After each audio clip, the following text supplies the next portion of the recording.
Tips-tips agar supaya tanaman cabai tumbuh subur dan juga lebat. Nah, kali ini kita bakal bahas perawatannya dan apa saja yang dibutuhkan. Tonton sampai akhir ya, jangan di skip karena video ini agak lumayan panjang. Nah, sebenarnya di kebun Hans Garden ini lebih banyak tanaman-tanaman yang lain ya, artinya juga menanam sayuran yang lain. Namun dalam pembahasan kali ini kita fokus di cabai. Nah, bagaimana sih tips-tips tanam cabai ya? Kita langsung ke tahap vegetatif teman-teman ya. Kalau daunnya sudah 4 daun, jadi tanaman itu setelah ditanam cabai itu ketika daunnya 4 itu kita sudah menganggap dia sudah memasuki fase vegetatif yang sudah siap diberi pemupukan ya. Nah, untuk pupuk-pupuk sendiri untuk tanaman masa vegetatif, masa pertumbuhan, kita contohkan yang seperti ini ya, dari tanaman yang vegetatif ini.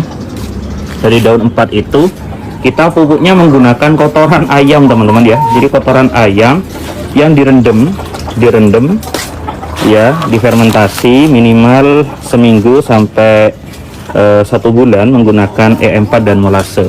Jadi itu pupuk yang kita gunakan untuk masa pertumbuhan sampai dia memasuki fase generatif, fase pembuahan. Nah, selain kotoran ayam tadi, kita bisa menggunakan juga jakaba ya. Jakaba kita bisa buat sendiri, jamur jakaba, karena ini juga bagus untuk kesuburan tanaman dan kesuburan tanah juga ya. Nah, nanti kalau sudah memasuki fase generatif, fase pembuahan, nah kita tetap menggunakan kotoran-kotoran ayam tadi atau jakaba, bisa juga dari limbah-limbah organik dari dapur teman-teman, sampah-sampah dapur. Jadi ini ada yang dari sampah dapur tuh ya, namun ini kayaknya ditumbuhi jakaba juga ya. Dan untuk sampah dapur tuh, kalau yang bagus untuk pembuahan itu teman-teman bisa dari kulit nanas ya, kulit kentang dan kulit pisang, itu sangat bagus. Kemudian selain itu, nah khusus cabai beda dengan tanaman sayur yang lain.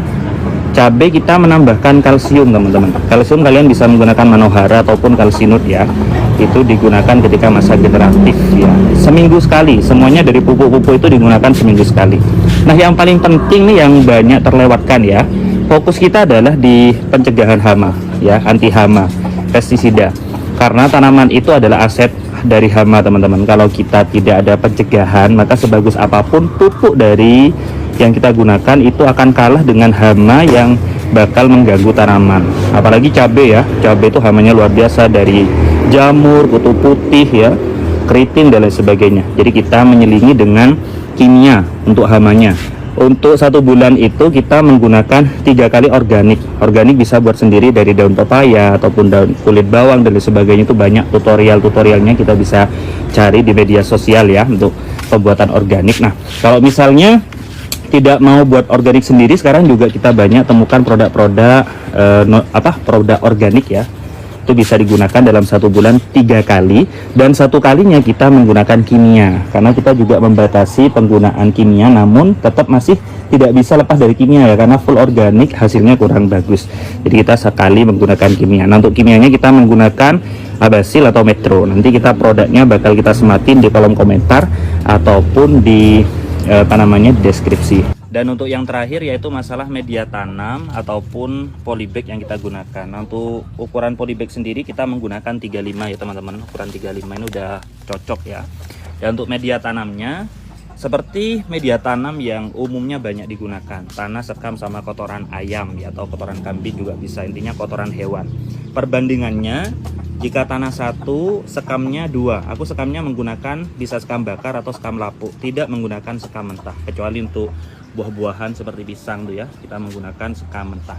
Jadi aku ulangin, tanah 1, sekam bakar atau sekam lapuk 2 ya. Maksudnya itu kalau 1 karung tanah maka 2 karung untuk sekamnya. Kemudian 1/4 atau secukupnya saja, ini kira-kira kotoran ayamnya itu ya. Jadi 1/4 atau secukupnya. Karena kalau kebanyakan tuh bisa merusak tanaman ya. Lebih baik untuk kotoran ayam tadi buat susulan jadi POC tadi seperti yang kita jelaskan di awal ya. Jadi seperti itu. Nah, untuk pertanyaan-pertanyaan lain kalian bisa tulis saja di kolom komentar ya. Terima kasih.